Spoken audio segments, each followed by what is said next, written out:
बच्ची का गले का मसला है, हर 10-15 दिन बाद बीमार हो जाती है, सेहत नहीं बनती। बच्ची की उम्र 2 साल 8 माह, गला पक जाता है, खाना पीना छोड़ देती है, मिर्चें लगती हैं, फिर साथ ही चेस्ट पे खराब हो जाती है। अयान काशिफ, इस बच्चे की उम्र 12 साल है। इसके पेट में कीड़े सफ़ेद दागिनुमा होते हैं, साइज में छोटे चावल के दाने के बराबर होते हैं।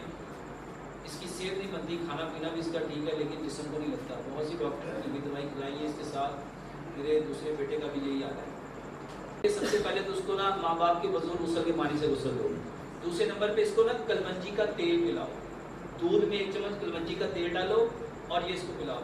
और बेटी जिसका गला खराब है, सिंपल हल्दी लो, उंगली को गीला करो, हल्दी लगाओ, सुबह भी बल्कि हर 3 घंटे के बाद पहले 2-3 दफा हल्दी जब लगाओगे तो उसको थोड़ी सी इरिटेशन होगी, बस ये उसको हल्दी लगाओ और बस हल्दी लगाओ और अजवाइन पानी में डाल के उसको गर्म करके उसके गरारे करो।